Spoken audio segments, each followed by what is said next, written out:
Money moves in the shadows. Billions vanish in seconds, and by the time anyone notices, it's already clean. You've seen it in movies. Suitcases full of cash, offshore accounts, shell companies in the Cayman Islands. But real money laundering? It's far more creative, more brutal, and happening right now in ways you wouldn't believe. From cartel cash hidden in taco trucks to crypto wallets bouncing through a dozen countries before breakfast, dirty money doesn't just disappear, it transforms. It gets a new identity, a fresh suit, and walks right back into the legitimate world like it was never stained with crime. The schemes are ingenious, the scale is staggering, and the people behind them, they've turned deception into an art form. Today, we're pulling back the curtain on every major money laundering method criminals use to turn illegal fortunes into untraceable wealth. 21 minutes, 13 schemes. And by the end, you'll see the financial system in a way you never have before. Because once you understand how money gets cleaned, you start to see the stains everywhere. The mattress problem. Every criminal with dirty money faces the same fundamental challenge. You've got piles of cash, maybe millions, stuffed in closets and under beds. But that money is useless if you can't spend it openly. Try depositing $500,000 in cash at your local bank and watch how fast the authorities show up at your door.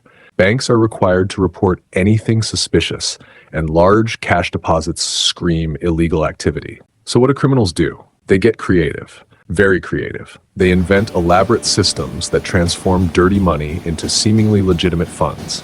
And the methods they've developed over decades are nothing short of ingenious. Some are ancient, refined over centuries. Others exploit cutting-edge technology. All of them share one goal: make illegal money look perfectly legal. Smurfing and structuring. Let's start simple. Imagine you've got $100,000 in drug money that needs cleaning. The dumbest move would be walking into a bank and depositing it all at once. Instead, you break it into smaller amounts. You deposit $7,000 today at one bank. Tomorrow, $8,500 at another branch across town. Next week, $6,200 somewhere else. Each transaction stays under the reporting threshold that triggers automatic government alerts. This is called structuring or smurfing. The name comes from the idea of using multiple smurfs, or low-level accomplices, who each handle small transactions. One person deposits a few thousand here, another deposits there. Across dozens of people and hundreds of transactions, massive amounts of dirty money quietly enter the banking system. It's tedious work, but it's effective. Bank employees might not notice a $5,000 deposit from someone who looks like they could realistically have that money. Multiply that across 50 people, and suddenly you've cleaned $250,000. The only problem is that modern banking software has gotten smarter. Algorithms now track patterns, looking for multiple deposits just under reporting limits from connected accounts or locations. Get sloppy and the system catches you. Trade-based laundering. Now here's where it gets sophisticated. Someone's running an import-export business, but instead of hiding money in suitcases, they're hiding it in shipping manifests and invoices. This is trade-based money laundering, and it's brutally clever. Here's how it works. On paper, you're shipping 10,000 designer handbags from Italy to New York. The invoice says each bag is worth $800, totaling $8 million. But in reality, those bags are cheap knockoffs worth maybe $50 each. Doesn't matter.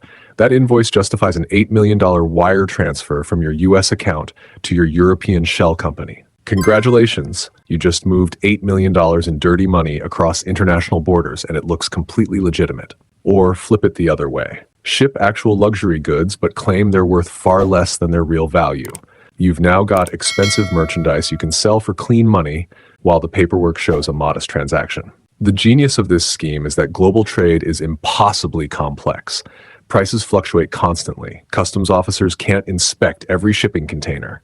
Documentation can be manipulated. Unless someone physically opens that container, counts every item, and verifies the actual market value, you're invisible. Authorities estimate that trade-based laundering could involve hundreds of billions globally, but the true number is impossible to pin down because it's disguised as normal business activity. The black market peso exchange. Let's talk about one of the most elegant systems ever created. Imagine you're moving cocaine from Colombia to the United States. The drugs sell for millions in American cities. But now you've got a new problem. You're sitting on mountains of US cash in Miami, Los Angeles, and New York. You can't just wire it back to Colombia. Banks would flag that instantly. Enter the black market peso exchange. Here's the brilliant solution. You find a broker in the US who connects you with Colombian businesses that need American dollars to buy legitimate goods from US suppliers. Those Colombian importers want to purchase electronics, clothing, or machinery from American companies. Instead of going through official banking channels with all their scrutiny and fees, they make a deal. You hand your drug dollars to contacts in the US who pay the American suppliers directly. Meanwhile, back in Colombia, those importers pay your associates the equivalent amount in pesos. Everyone wins. You've converted your dirty dollars into clean pesos back home. The importers got the US currency they needed for business. And on paper, it all looks like normal international trade. American companies legitimately shipped goods. Invoices match. Money moved. According to U.S. drug intelligence estimates, Mexican and Colombian trafficking operations generate and launder somewhere between $18 billion and $39 billion in wholesale drug proceeds annually. Much of it flows through systems exactly like this. Two parallel transactions running side by side, one legitimate, one criminal. And unless investigators can connect the dots between seemingly unrelated businesses in different countries, it's nearly impossible to detect. Real estate, the perfect disguise. Ever walk past luxury high-rises in major cities and wonder why so many apartments sit empty? Here's one uncomfortable answer: money laundering. Real estate has become a favorite tool for cleaning dirty money, and for good reason. Buy a $5 million penthouse in Manhattan with questionable cash funneled through shell companies. Hold it for a year or two. Sell it for $5.5 million. Suddenly, you've got a paper trail showing legitimate profit from a property sale. Even better, rent it out during that time and claim the rental income as legitimate business earnings. What makes real estate so attractive is that big transactions are completely normal in this industry. Nobody blinks when someone pays millions for property. Values are subjective and flexible, which makes inflated or deflated prices easier to justify. Ownership can be buried under layers of shell companies and trusts, hiding the true buyer. And once you own the property, you can use it for legitimate purposes while it sits there appreciating, further cleaning your investment. Researchers have identified at least $2.3 billion connected to U.S. real estate laundering cases in recent analyses. That's just what they've caught. Cities like London, New York, Miami, and Dubai have quietly become havens for billions in dirty money disguised as luxury property investments. From the outside, it's just another wealthy buyer making a smart investment. Behind the scenes, it's one of the oldest and most effective laundering schemes in existence. Crypto's dark side. Cryptocurrency gave criminals a whole new playground. At first, it seemed risky. Every single transaction is recorded permanently on the blockchain. Anyone can see wallets sending and receiving funds. But here's the critical detail. While the ledger is public, identities behind those wallets aren't. A wallet is just a string of random numbers and letters. Unless you can prove who owns it, following the money becomes incredibly difficult. So how do they hide? One method is breaking large amounts into thousands of tiny wallets, each holding a fraction of the total. Another approach uses mixers or tumblers, services that pool cryptocurrencies from multiple users, scramble them together, and redistribute them in random amounts to different addresses. Try untangling that mess. Then there are privacy-focused coins like Monero or Zcash, specifically designed to conceal sender, receiver, and transaction amounts. Blockchain analysts estimate that tens of billions flow to illicit crypto addresses every year. Recent figures suggest somewhere between $20 billion and $40 billion annually, depending on the analysis. Ransomware attacks are a perfect example. Victims pay in Bitcoin.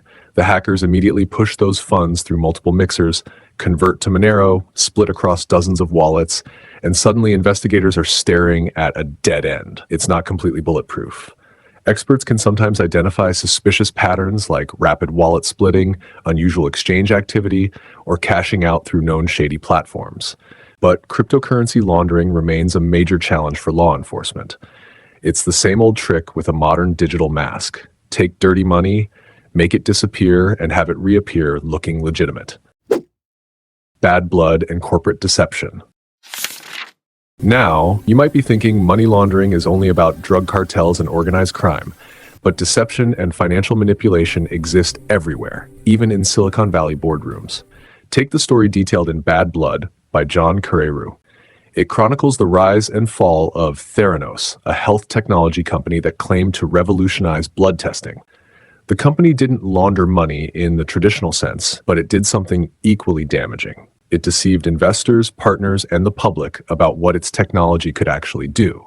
Fake demonstrations, manipulated data, and elaborate cover-ups created an illusion of success that attracted hundreds of millions in investment.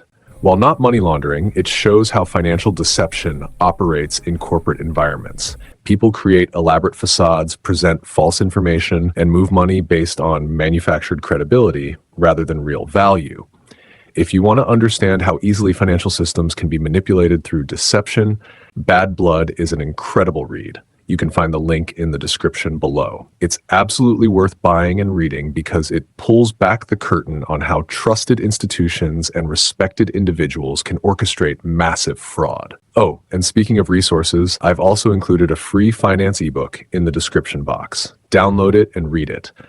It covers fundamental financial concepts everyone should understand. Mirror transfers. Picture this scenario. You've got $5 million in questionable cash sitting in Moscow, but you need it in London immediately. Physically moving it across borders is impossible. International wire transfers would trigger every alarm at every bank. So, you use mirror transfers. Here's the trick. In Russia, one associate deposits rubles into a local bank account. Simultaneously in London, another associate pays pounds into your UK account. No money physically crosses borders. No international transfer appears in any system. Just two separate, seemingly unrelated domestic transactions happening at the same time in different countries. To banks, they only see normal local deposits. Nothing suggests money laundering. Nothing connects the transactions unless investigators can prove the coordination happening behind the scenes. And by that time, the money has usually moved again. A few years ago, regulators uncovered a mirror scheme that quietly shifted approximately $10 billion out of Russia using exactly this method. It's like financial teleportation. Money vanishes in one location and instantly reappears in another, with no visible connection between the two events. The danger of mirror transfers is their speed and simplicity. Regulators track large international wires, but a domestic payment in Moscow and a domestic payment in London happening on the same day? Without knowing the people coordinating those transactions, they look completely innocent. Money mules. Ever see online ads promising easy money working from home with no experience required? Many are recruiting money mules. A money mule is someone who lets criminals use their bank account to move funds. Sometimes they know exactly what they're doing. Sometimes they're completely clueless victims. Here's a common scenario. A college student receives $5,000 in their account from an unknown source. They're told to keep $500 and forward the rest to another account. Seems harmless, right? Easy money for a simple task. But that $5,000 could be from fraud, drug sales, or hacking. The student just became an unwitting participant in a laundering scheme. Why do criminals do this? Because it creates distance between them and the dirty money. When investigators trace those funds, they hit the mule's account first. By the time they figure out the mule was just a middleman, the real criminal has vanished. The sad reality is that many mules face serious legal consequences, even when they were tricked. Ignorance isn't always a defense. In the UK alone, banks flagged over 225,000 suspected mule accounts in 2024. That's a staggering number showing how widespread this tactic has become. If someone ever offers you easy money just for moving funds through your account, run. It's almost certainly illegal, and you'll be the one left holding the bag when authorities come asking questions. Shell companies and paper trails. Shell companies are businesses that exist only on paper. No employees, no office, no products or services. Just a registered name, some legal documents, and usually a bank account. From the outside, they look like legitimate companies. In reality, they're often tools for moving dirty money around the globe. Here's a simple version. A criminal creates two shell companies. Let's call them Company A and Company B. Company A loans $2 million to Company B. Later, Company B repays the loan with interest. On paper, it looks like a normal business transaction between two separate entities. In reality, the same person controls both companies. It's just dirty money moving in circles, accumulating a paper trail that makes it appear legitimate. You've got contracts, invoices, signatures, all the documentation banks expect to see. But investigators look for red flags. Companies with zero actual business activity. The same individuals appearing in ownership documents across multiple entities. Money bouncing rapidly between countries with no clear business purpose. The Panama Papers leak in 2016 exposed exactly how common this practice is. A single law firm had created hundreds of thousands of shell companies for clients worldwide, including politicians, celebrities, and criminals. Some were legal tax structures. Many were used to hide bribes, stolen wealth, and laundered money. That leak proved how ridiculously easy it is to create fake companies that look completely legitimate on paper. Underground banking and Hawala. Hawala is one of the oldest money transfer systems in the world. It's fast, cheap, and operates entirely on trust. Someone in Dubai wants to send money home to their family. They give cash to a local Hawala broker. Within hours, their relatives in India or Somalia receive the equivalent amount in local currency. No banks involved, no wire transfers, no official paperwork. For ordinary people, it's incredibly convenient. But here's the problem. Criminals love Hawala for exactly the same reasons. It leaves almost no paper trail. A drug dealer in London hands cash to a broker. A contact in Pakistan pays out the same amount in rupees to whatever account the dealer specifies. Later, brokers settle their debts quietly through trade, goods, or additional cash swaps. International authorities flag Hawala and similar informal value transfer systems as high-risk channels for laundering because they operate completely outside regulated banking systems. Over the years, cartels and even terror networks have used Hawala to quietly move millions across borders. For families sending money to relatives in countries with unstable banking systems, Hawala can be a lifeline. For criminals, it's a perfect hiding spot. Regulators struggle to strike a balance, keeping these systems available for people who genuinely need them while catching those who abuse them for illegal purposes. Casino chips and clean wins. Casinos are playgrounds for more than just gamblers. They're also popular spots for laundering money. Here's the classic method. Someone walks in with dirty cash and buys $50,000 worth of chips. They play for a while, maybe win a little, maybe lose a little, then cash out. Suddenly, that money looks like legitimate gambling winnings. Problem solved. Why does this work? Casinos handle enormous amounts of cash daily. A person buying chips with $50,000 doesn't raise eyebrows when the tables are busy. And because casinos process thousands of small transactions, it's easy to mix illegal funds with legitimate gambling activity. Some launderers get creative. They move chips between different casinos. They buy luxury items from casino shops. They cash out through friends to avoid direct attention. According to the United Nations Office on Drugs and Crime, casinos, junkets, and VIP rooms are linked to billions of dollars in laundering risk globally. Modern casinos have stricter rules now. They report large transactions, track unusual patterns, and verify identities. But clever launderers find workarounds. A high roller might buy chips in smaller increments across multiple visits, or use different casinos to layer money before cashing out. From the outside, it looks like normal gambling. Behind the scenes, it's dirty money becoming clean winnings. Offshore accounts and secret vaults. Offshore accounts are like secret vaults in foreign countries. On paper, it's just a bank account in places like the Cayman Islands, Switzerland, Panama, or the British Virgin Islands. But the real value comes from secrecy and legal distance. Many of these jurisdictions don't require disclosure of who actually owns accounts. Some don't easily share information with foreign authorities. Here's how criminals exploit them. Someone with millions in illegal cash creates a company in an offshore haven and opens a bank account under that company's name.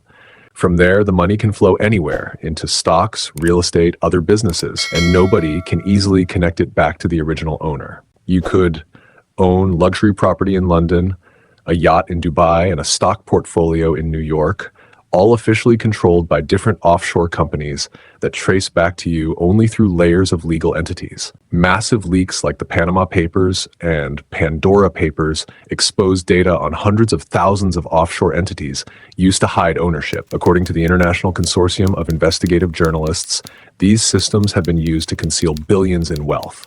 Having an offshore account isn't illegal. Many people use them for legitimate tax planning or international business. But when criminals use them to hide illegal money, they become the ultimate laundering tool, protecting both the cash and the owner's identity behind walls of paperwork, regulations, and international distance. The endless game. Money laundering will never disappear completely. As long as there's crime, there will be dirty money. And as long as there's dirty money, someone will find a way to clean it.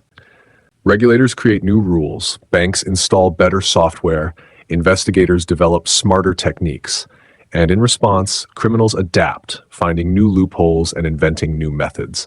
It's an endless game of cat and mouse played with billions of dollars at stake. What makes it particularly challenging is that many laundering techniques exploit completely legitimate systems. Trade, real estate, banking, cryptocurrency, none of these are inherently criminal. But in the wrong hands, they become tools for hiding illegal activity. The schemes we've covered today represent just a fraction of methods used worldwide.